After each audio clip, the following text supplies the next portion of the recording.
Imaginez un instant la scène. Un chef d'État, en exercice, capturé par une puissance étrangère. C'est un des événements les plus spectaculaires, les plus déstabilisants qu'on puisse voir dans les relations internationales.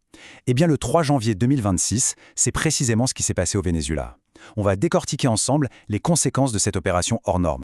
Le jour même de l'opération, le ton est donné. Cette phrase, lancée depuis Mar-a-Lago, elle ne laisse absolument aucune place au doute. On ne parle pas juste d'une arrestation. Non, il s'agit bien d'une prise de contrôle politique, même temporaire, qui est affirmée cash par l'administration américaine. Alors, comment les États-Unis présentent-ils cette intervention? Eh bien, l'opération a été baptisée Absolute Resolve, détermination absolue. Et le récit officiel, c'est celui d'une action quasi chirurgicale, presque parfaite. Ce qui est absolument frappant ici, dans cette chronologie, c'est la rapidité de l'exécution. Moins de 2 heures. Moins de 2 heures pour capturer un chef d'État au beau milieu de sa capitale. C'est une pure démonstration de force et d'efficacité. Elle est conçue non seulement pour réussir la mission, bien sûr, mais surtout pour envoyer un message très, très clair au reste du monde. Et là, le point crucial, ce sont les mots. Le vocabulaire est essentiel.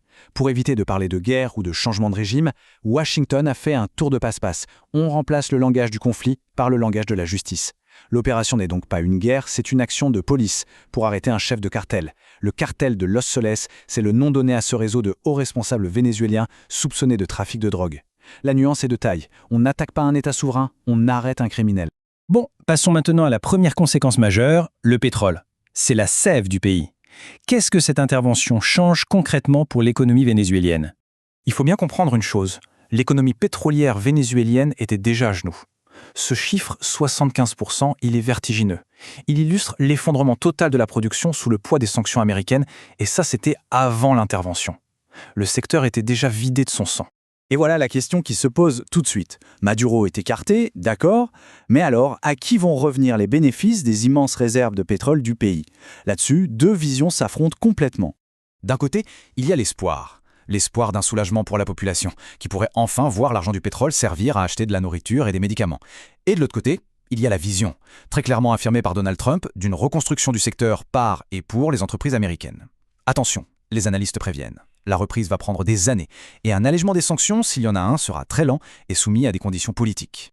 Allez, on passe à la deuxième onde de choc. Voyons maintenant comment le retrait du chef de l'État risque, paradoxalement, de déchaîner le monde criminel et de le rendre encore plus puissant. L'idée derrière l'intervention, c'est ce qu'on appelle la stratégie du caïd. C'est simple, on coupe la tête et on pense que le corps va s'effondrer.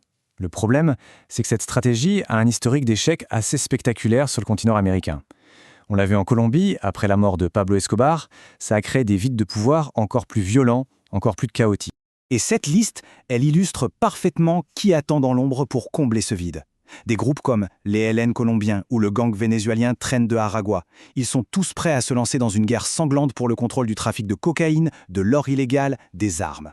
Et cette guerre pour le contrôle, elle va rendre la reconstruction du secteur pétrolier dont on parlait juste avant encore plus difficile et surtout encore plus dangereuse.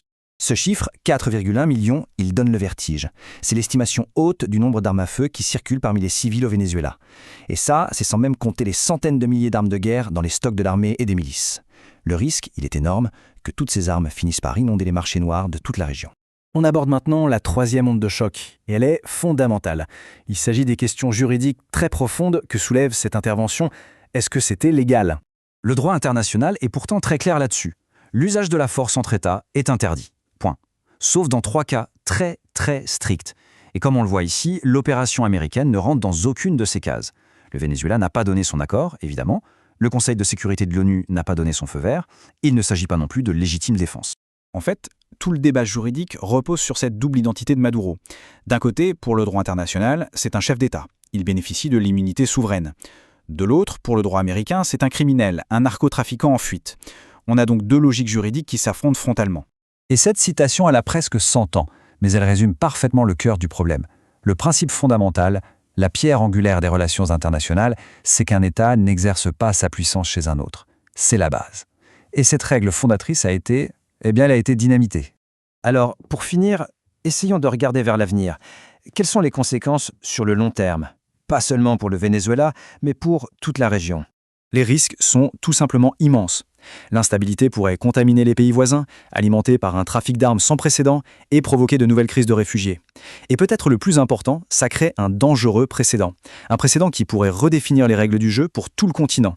Et c'est finalement la question fondamentale que pose cet événement. Est-ce qu'on assiste à la naissance d'un nouveau type d'intervention, une intervention justifiée par la lutte contre le crime transnational, ou bien est-ce qu'on vient de créer une fissure béante dans les règles qui, tant bien que mal, garantissent un semblant de stabilité mondiale? Seul l'avenir nous le dira.